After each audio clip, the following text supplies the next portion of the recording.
Hi, Tammy C. Walker here, life coach, therapist, social worker.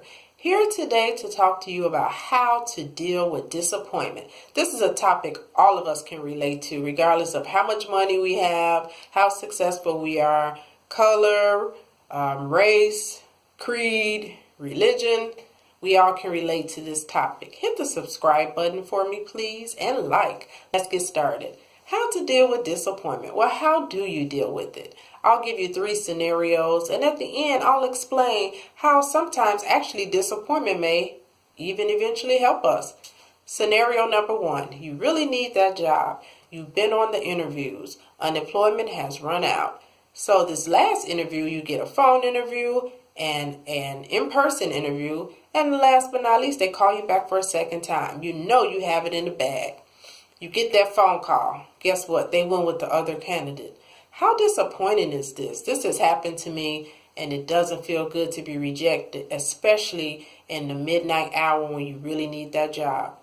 What about the relationship? You've been with this guy for a long time. You've been with your lady for a while. You've been married. And next thing you know, your partner comes home and says, I want out. I need a break. I can't do this anymore. It's such a bad feeling, and you feel betrayed, like you've invested all this time and energy with this person and they want out. What? Okay, my scenario number 3, no health issues whatsoever, 36 years old, you find a lump in your breast. Next thing you know, stage 2B breast cancer. You're in 10 months of chemotherapy, radiation, surgeries. It's like, well, where did this come from? I remember being 36 years old and going through all of this illness, losing my hair, and just being shocked, to the core, because I hadn't ever been sick a day in my life. And I can't even say that was disappointment. I was more or less distraught. I was really scared, to be honest.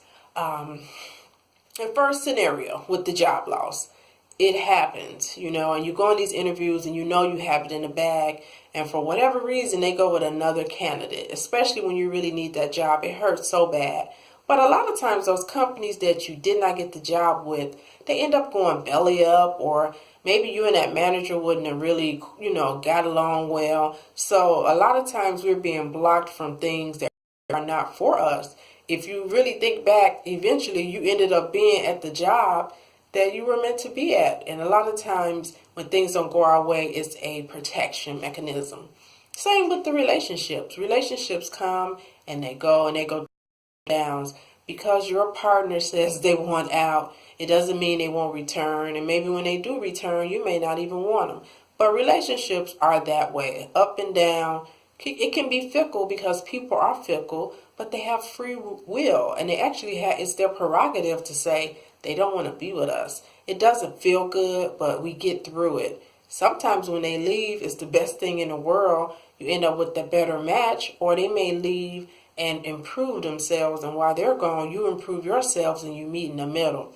You always have to have that hope. Even when you're disappointed, you lean on your faith and your hope in a good outcome, because you're going to get a good outcome. Look at me, breast cancer twice, 2007, 2012, and I'm here. It's 2019. So I'm a big hope and light for anybody, that because you get that diagnosis, it doesn't mean you're going to die or your life is over. It's actually made me a better person, if that makes any type of sense. Disappointment helps us because if we got everything we wanted, we would have that spoiled brat syndrome. We have enough spoiled brats in the United States.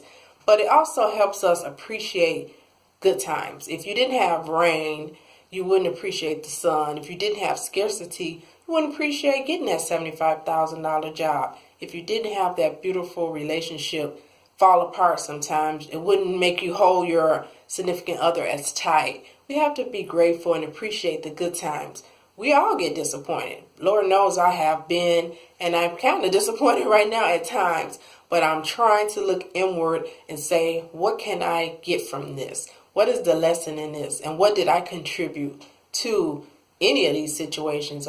Me with a job loss, or with a relationship problem, or even with my own health, with the breast cancer struggle. Did that stress I was under from 1999 through 2006 contribute to breast cancer? I believe it did. I really do. So fix what you can, and when you are disappointed, deal with it. Reflect, release, and know at the end you're going to win. Also, disappointment helps if you're a parent or auntie like me. I can teach my nieces and nephews, or you can teach your kids. Baby, you may not have won this basketball competition. Son, you didn't win this football game. Maybe you didn't get picked for the gymnastic team, daughter. But it doesn't mean that you don't want to try again. We want to teach our kids the power of no and rejection, but to keep going through the rejection. So we have to be a beacon of light for our kids and nieces and nephews. And, all of us are going to have disappointment. It doesn't matter how old we are, our background, our color. Everybody gets disappointed. Everybody has, I always say now, everybody has that chance to get humbled. But, you come out on top when you keep the right approach and spirit. Hit subscribe, hit like. Thank you so much for watching. I always appreciate every person that watches my video.